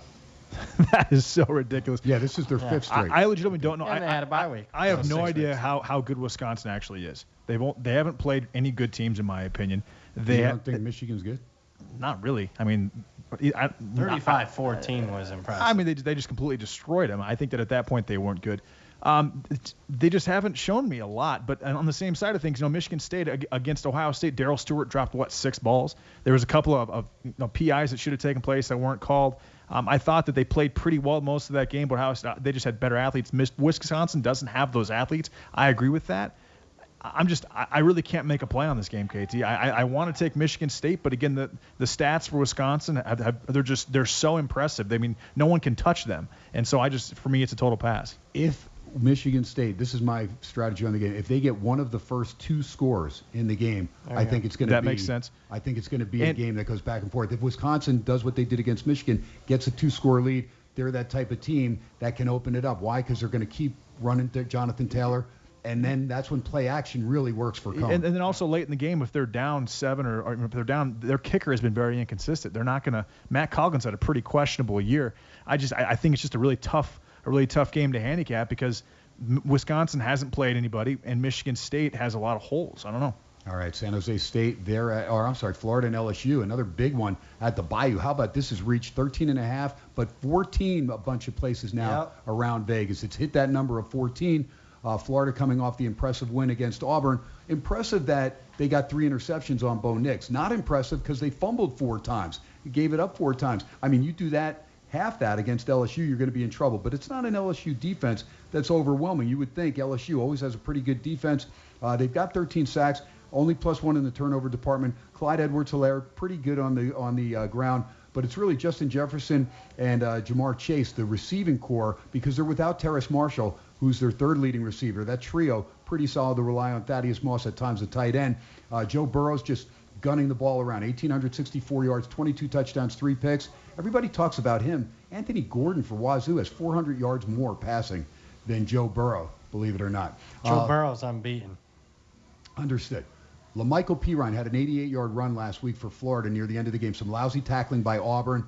That distanced the game and gave you the cover if you had Florida. Also, Freddie Swain, second play from scrimmage, a broken play, takes it in for a touchdown. So 2 big plays there for Florida, but the defense is good. But they have 2 wins against FCS teams. I want to see how good is that defense against a team that's going to move at a rapid pace. My money would be on LSU. Brad? Looking at the matchup, Florida's defense has great stats, but who have they played quarterback-wise? I looked through it. QBR, they haven't faced a top 50 quarterback in quarterback ratings so far this season. Joe Burrow, number 4 quarterback in QBR. LSU blows out Florida. Yeah, I like LSU. I mean, the first day that we started doing this, I said LSU is my top team in the country. Now they're number 2. I will give you credit. Now they're behind Ohio State, in my opinion, as of right now. But this LSU defense is going to get stronger. Rashard Lawrence, Glenn Logan, LaCaven Chaisson, and they've got Derek Stingley, the top recruit in the country, who just came in as a corner. He had 4 pass breakups last week. You're right, Bo Nix is horrendous. I mean, he's a very questionable quarterback. He has absolutely 0 accuracy. I think LSU can win this game by 20+. Brad, let me ask you something. Why would you not go to Gatewood, who's very dual threat and really a better runner when you got inside the red zone? Why not go to Gatewood? Like, why do you have to stick with Bo Nix? The guy's not passing for more than 120 yards a game and all these interceptions. He cost you right there, major last week. That is a major loss for Auburn. Could not let that happen. And I fault Malzahn for not making the move. And one more thing. Thaddeus Moss, Randy Moss's kid, has been catching a couple of balls, and Derek Dillon stepped in and played well for Terrace Marshall. I think LSU is an extremely deep team at basically every position. And real quick, the defense doesn't have great stats, but it's by design because the offense is so overwhelming. When they slowed it down last week and faced a very dangerous Utah State offense, that defense looked really good. Yeah, they crushed them. All right, San Jose State at Nevada. Malik Henry, a quarterback for the Pack. Josh Love doing an outstanding job for San Jose State. Brennan's done a great job. This team is +11 in the turnover department. You kidding me? San Jose State, Nick Nash, Packer out of the backfield, pretty solid.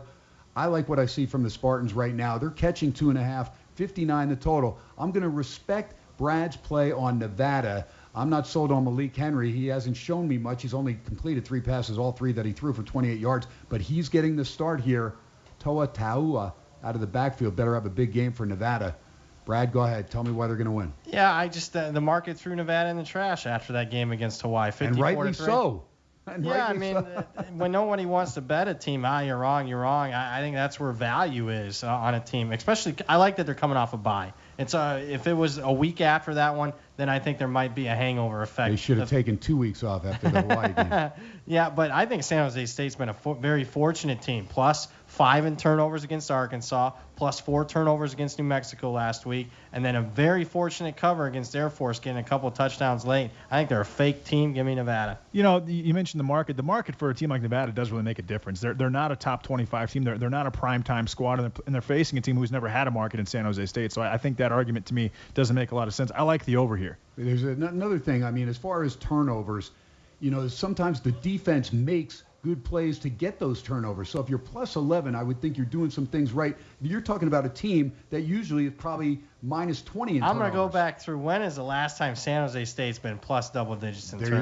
There you go. So let's give Brendan some credit. You go to Arkansas and you win outright against an SEC team. Right, I agree with that. You know, that's impressive. I don't care if they're a bottom dweller SEC team, because all those people that chant down there, SEC. What do you chant? But also, you chant Alabama. Let's ask yourself, who's betting this game? Sharps are betting this game, or San Jose State alum or Nevada alum. There you go. Fair enough. All right, Alabama, speaking of Bama, minus 17, 61 the total. Really got to pick it up here.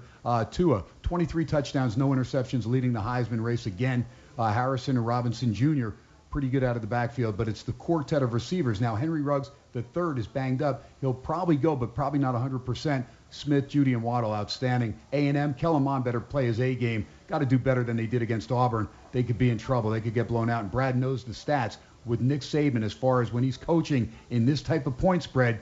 He's pretty much automatic, right, Brad? Yeah, and he's laying anywhere between 10 and 19.5 points. He covers 60% of the time at Alabama. Although, with that being said, I don't trust this Alabama defense here. I think A&M fully capable of getting the back door, just like they did against Clemson earlier this year. Give me the Aggies.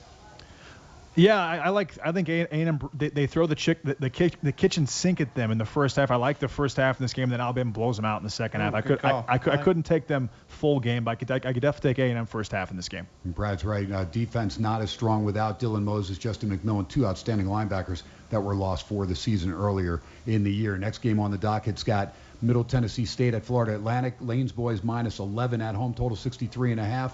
And boy, I'll tell you, it's not a team that I want any part of as far as Middle Tennessee State. They got to win against Marshall, but, you know, it's pretty much a one-man band. O'Hara, the quarterback, he's thrown for 9. He's rushed for a couple more. He's their leading rusher. FAU, Robeson's done a decent job quarterbacking. In fact, FAU has won 3 straight after playing 2 tough teams, including Ohio State out of the gate. FAU minus 11. I'd probably look there, Brad. Yeah, it's just too many points. I expected to be betting FAU after that Middle Tennessee misleading win last week against Marshall. Just the points came a little higher than expected for me. Pass. Yeah, total pass. UAB at UTSA, San Antonio at home. The Roadrunners catching 12.5, 47 the total. Their leading running back, UAB's Spencer Brown, is out for this game. And, boy, Tyler Johnson in the third, that's going to put more pressure on him at the quarterback position. He's a solid dual-threat quarterback. Brad, what about it? I'm on UTSA here. Too many points at home. And keep in mind, UAB is a completely different team since they've returned here from their 2-year hiatus. On the road, 7-8 straight up. At home, 15-0. On the road here, I like the dog. Lean on to here, KT. Lowell Narcisse is the quarterback now for UTSA with Frank Harris out, and he's a dual threat. Has rushed for 240 and 2 touchdowns already this year. Move on down. North Texas Southern Miss from Hattiesburg. The Golden Eagles minus 3 at home, 58 the total. Jack Abraham, pretty good quarterback, going up against Mason Fine, another good quarterback. JD, I'll start with you. North Texas catching a field goal on the road, total 58. I feel like this total should be 65. I like the over. Yeah, I'm on the over as well, but I also lean Southern Miss. Too much money coming in on North Texas. What have they really done other than a close game against Cal this year? I mean, the Houston game prior to the bye was a joke. There you go. Meanwhile, Army now a road favorite after losing at home last week. They're minus 5, 43 the total. Hopkins, decent quarterback running the football. Slomka's really their main guy out of the backfield, but I'm not impressed with this Army team. They had a great year last year, and it's they're not going to hit that win total as far as I'm concerned. Ty Storey, the former Arkansas quarterback, running the show now at Western Kentucky. I think Western Kentucky's going to win this game. They're plus 5 at home, 43 the total. Yeah, Western Kentucky much improved on the defense side of the ball, and if they can contain the option, you might be right, KT. No play for me. Yeah, I lean West Kentucky here. They're very good against the run. That's all Army can do. Keep an eye on D'Angelo Malone, 7 sacks, but a guy that really knows how to play the defensive line. He'll lead that defense for the Hilltoppers. UNC Charlotte at Florida International. Butch Davis's boys, they're going to lay 5.5, total 60.5 in this game. FIU, of course, James Morgan leads that offense. Anthony Jones, pretty good running back. Him and Maxwell, good combination there. For Charlotte, Reynolds is the main guy, and Benny LeMay, he can pick him up, put him down. 4 touchdowns on the ground. How about 6 sacks for Alex Highsmith there for the 49ers? In the game, it is Florida International 5.5, total 60.5, Brad. Pass for me. Yeah, total pass, KT. All right, next game on the docket is a big one. I know the guys are all over it. UMass goes on the road. They're going to take on Louisiana Tech. Yes. Not sure if it's Randall West or Michael Curtis that'll go. Brito, the third quarterback, listed as questionable. Alley, really the only guy that can run the ball there for UMass. They did beat Akron, though, so they're not winless. Jamar Smith, a one-man band pretty much for La Tech. Dual threat. Justin Henderson out of the backfield, not too bad as well. It is a Skip Holtz team that is laying 32 points, 62.5 the total from Ruston, Louisiana, Brad. Yeah, check this stat out. So one of the favorite Wise Guy stats is yards per play and the differential for UMass. So every time UMass snaps the ball and their opponent snaps the ball, UMass is -3 yards per play. -3 yards per play. La Tech or nothing for me. Exactly. Yeah, La Tech actually has a really decent quarterback. They've got quite a few weapons, and it's UMass. Yeah, if you don't take La Tech, you can't bet this game. All right, Fresno State's at Air Force off the bye. George Reyna and company. Ronnie Rivers not having a good year. They're going to have to do some damage against Air Force. Hammond leads the way. Pretty good dual threat quarterback there for the Force, and Burdow on Remsburg, 729 on the ground, 6 touchdowns. Air Force has lost a couple games. They did win in Boulder in overtime. The Force -3.5. Now there's 3s out there as well. So if you like Air Force, lay 3. You like Fresno State, get the 3.5. Total is 50.5. Brad from Colorado Springs. Yeah, I like Fresno State here. I bet Fresno State. They're coming off a bye, extra time to prep for the option. They're 10-1-1 against the spread as a road underdog. I like Jeff Tedford and the boys here. I like Air Force here. I think they just have a better team across the board. I'm not a fan of Reyna. I like their defense actually makes quite a few plays, and their offense, they can throw the ball as well as run the ball this year. I like Air Force to cover the spread. Dinner bet? What is that? Our second one? That's your second one. Our second dinner bet. I'm going to go back on the archive and listen. All right. At the end of the sure, dinner bet's fine. Okay, and the last game on the rotation orders, Wyoming and San Diego State will come back to USC, Notre Dame, Florida State, Clemson, and Penn State, Iowa to get into those games a little bit more. Got about 22 minutes to go right now, so we want to get in Wyoming, San Diego State. Sean Chambers, good solid dual threat. In fact, he likes to run it a little bit more. How about Wyoming? Plus 16 sacks, plus 8 turnovers. I think they're going to give San Diego State all they want. I'm not sold on Agnew. And how about Juwan Washington and Chase Jasmine? They're supposed to be the 2 good running backs, but it's been 2 sophomores, Bell and Bird, that have led the way for the Aztecs in the game. San Diego State, Rocky Long's offense needs to put up some points. They're -4, 38 the total. Wouldn't shock me if San Diego State wins this game that it stays under. Boy, and then Chambers will be running. Boy, you never want to play an under 38, especially when the weather's nice. I'll stay away from the game. I'll just respect both coaches. Yeah, I love Craig Ball. Yeah, I mean both coaches. Right. But Wyoming's 4-1, and they've gotten outgained by nearly 50 yards per game this year. I'd lean San Diego State. I like the under, KT. All right, so JD says find that 39, baby, and play it under. And pray. All right, let's jump over to the last 3 games now. Good rivalry, Southern Cal and Notre Dame. Slovis will start, the freshman. Fink is ready to go if need be. Malapai is going to go. St. Brown listed as questionable. I believe he'll go. Vaughns and Pittman are going.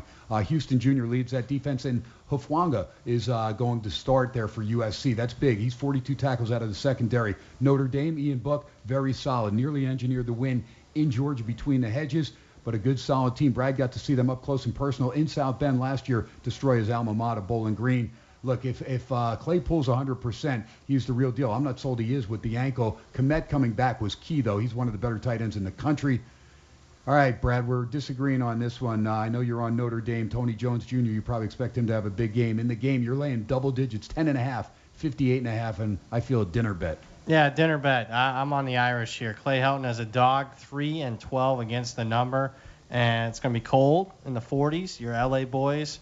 I think they need stuff to happen well for them early, because if they don't, it could get ugly. All right. Oh, wow. I like USC here. Much better athletes across the board, in my opinion. I think that they match up well, especially at wide receiver and both sides of the line. Notre Dame doesn't have a very big defensive line. They just don't. They do have a lot of speed, but Slovis is back. This is a game that I think USC plays pretty tough. There you go. All right, Florida State at Clemson. Death Valley, one of 2 Death Valley games. LSU, the other one. Clemson -27, 60.5 the total. Hornibrook started last game. Now, he got sacked a ton of times, but they beat NC State 31-13. 8 sacks, though, they gave up. I mean, Blackman still banged up. Akers pretty good on the backfield. Clemson with Lawrence, stats, 8 touchdowns, 5 interceptions. They have Etienne. Of course, they have Higgins, Ross, and Rogers. Boy, I tell you what, that's too many points for me. It is Willie Taggart, though, for the love of God, and I have no respect for the guy. Wow. I just don't think the guy's a very good coach. I mean, I saw what happened up in Eugene. I wasn't sold that he was doing a good job there. He took his dream job, and he's run this program into the ground right now. Yeah, I mean, speaking of points, it's the largest underdog roll in the history of Florida State football. Usually that would signify me taking Florida State. Can't do it. If you do want to bet Florida State, bet them early. They're plus 50 points in the first quarter alone. After that, this is a team that's getting outscored. Certainly in the second half, they're minus 41 points. Plus 14 in the first half, you think? Yeah, I would take the 14 in the first half. JD? Yeah, this game reminds me of the Oregon-Colorado game right now that's 38-3. The line just doesn't make any sense. Florida State has just as many good athletes as Clemson.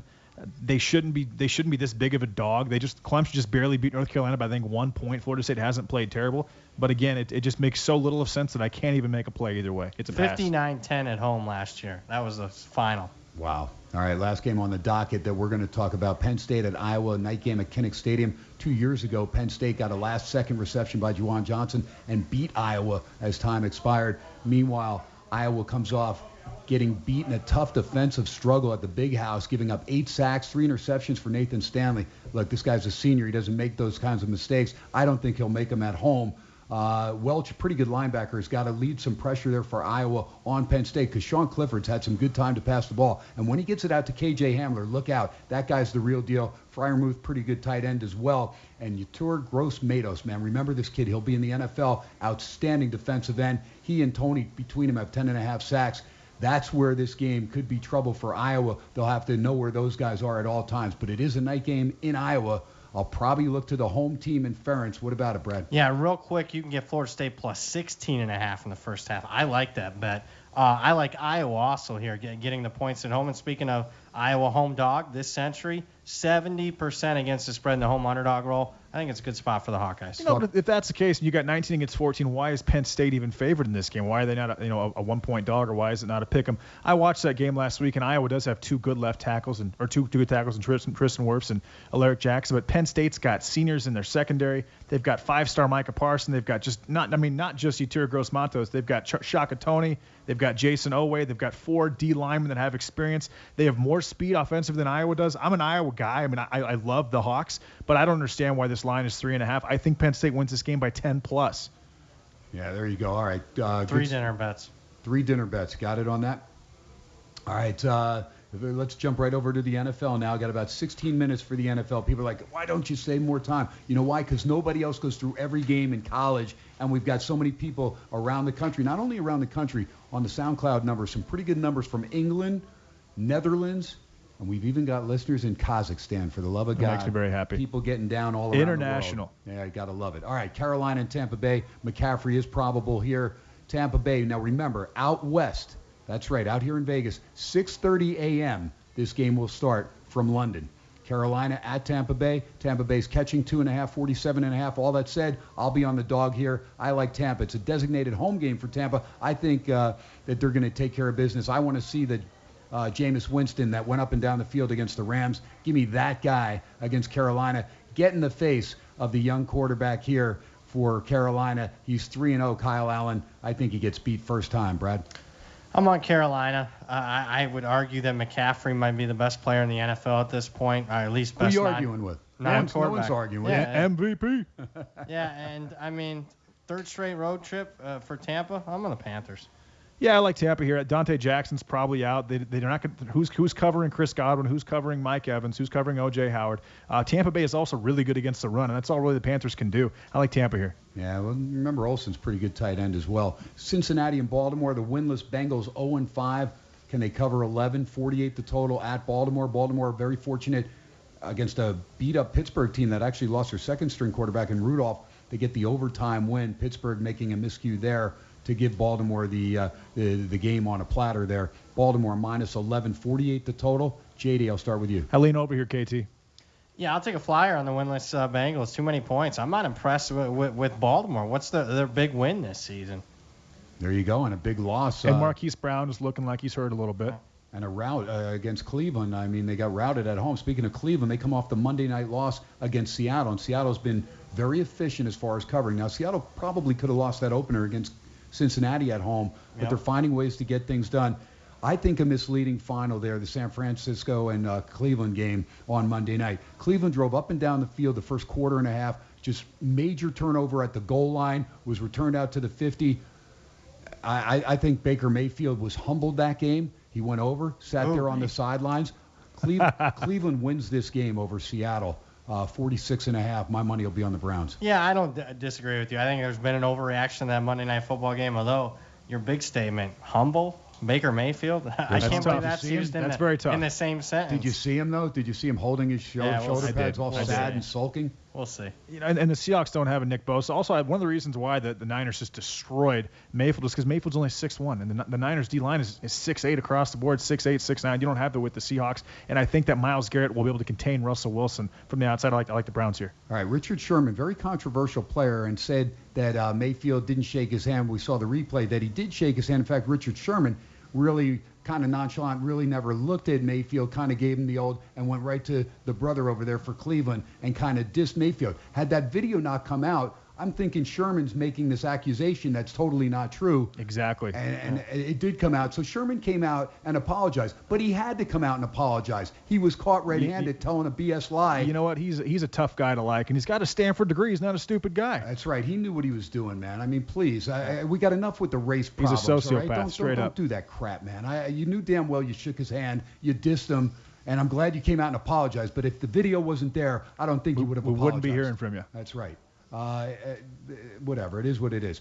Houston and KC, next game on the docket. KC at home with Mahomes, banged up with the foot injury. Boy, did he get humbled himself last week by an Indianapolis defense that was outstanding all night long.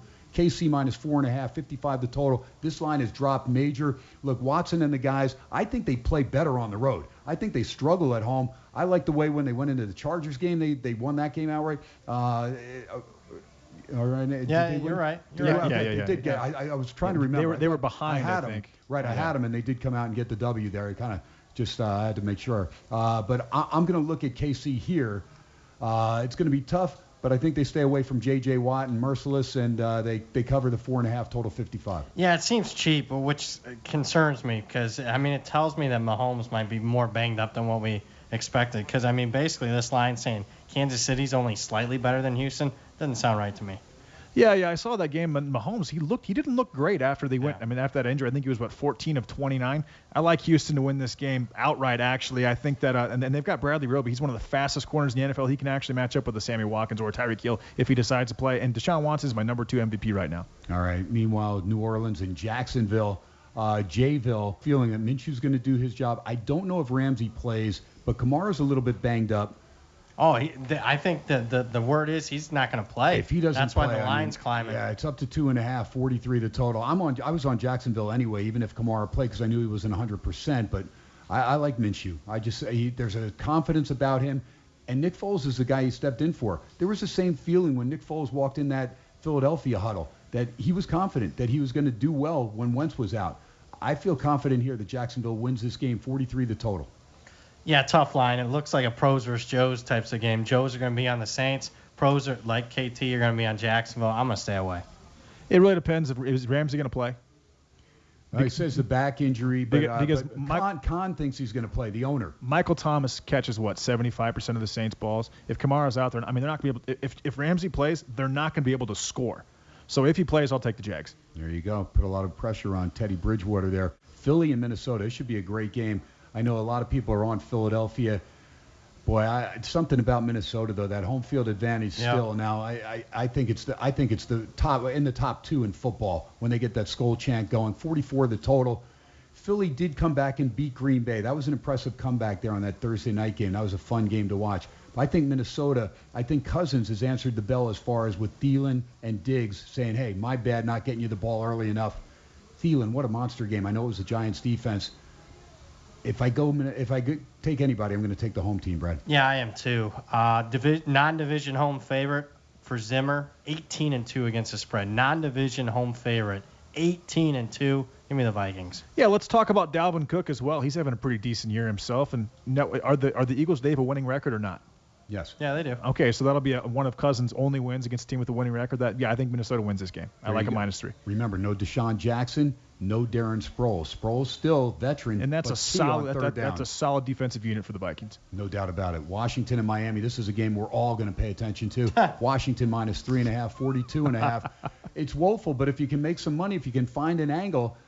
I can't. I know it's an interim coach in Callahan, but I don't want any part of this game, although Adrian Peterson coming out for the Redskins saying, I'm excited to see what Callahan's got in store.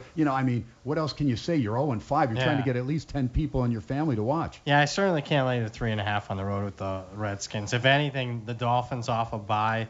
Lean Miami. Yeah, it's Dolphins are no play for me. They do have they have a little bit of experience at cornerback and safety against these very young wide receivers for the Redskins. They have some talent offense, but I would if I made a play, it would be on Miami. How good are the Rams? We'll find out Sunday, because if they lose this game, they're in a lot of trouble because they get a banged-up San Francisco team minus McGlinchey, minus Juszczyk. You go, what, a fullback? You kidding me? Look at the yards per play without him in the lineup, down 3.5 yards without him. This guy's the real deal. He's a good blocker. He's a good receiver. He makes things go. McGlinchey's an excellent offensive lineman as well.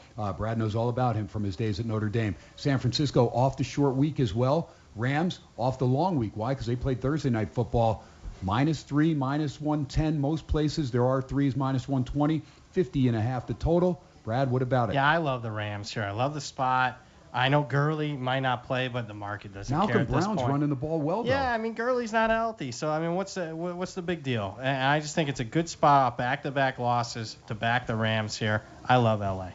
Yeah, Niners have some injuries on the offensive line. The Rams have a very, very good pass rush. I think that the Niners are going to play really well against teams with 2 wide receivers. The Rams happen to have 4. I like the Rams here as well. Yeah, is Cooper Kupp one of the most dependable receivers in the game? Oh, yeah. Absolutely. A lot of fun to watch. I mean, he's number 3 in yards right now. It's like Steve Largent with speed. Yeah, he's good. It's pretty good. Great hands, though.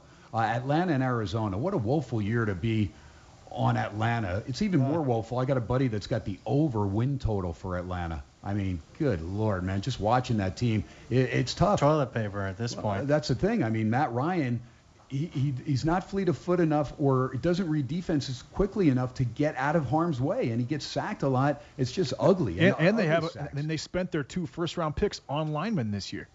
Yeah, well, meanwhile, they go to Arizona. Kyler Murray finding a way to get it done last week after the defense gave up a couple touchdowns late to Cincinnati. Game tied at 23, but Murray uses his feet to make sure they get in good field goal position. They win the game on near the last play of the game. Atlanta is a 2.5-point road favorite, 51.5. Falcon fans, they don't even go to the games in Atlanta. So even though Arizona is a place where a lot of visiting fans migrate, I don't see it here. I think Arizona's going to have a good, solid home field advantage in this one, and the fans are excited. They think Kyler Murray, at least it's exciting. And Fitzgerald, he'll always get recognition. Last year for him over there with Arizona, I'm pretty sure. Atlanta 2.5. You can find a 2 if you like the Falcons out here in Vegas. 51.5, Brad.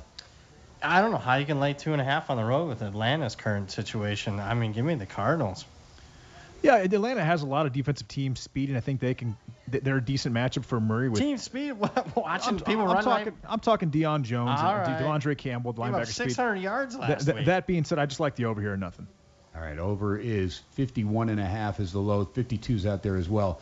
Dallas and the Jets. Sam Darnold is probable. Dallas sitting at 7 even, 44.5. I've got a brother-in-law and a nephew that are big Cowboy fans back in Jersey. Won't shock me if my nephew goes to this game. Anytime they're playing the Giants, he'll go, and anytime if they're playing the Jets, they'll try and get out there as well. Cowboys off the loss to Green Bay, didn't know where the hell Aaron Jones was.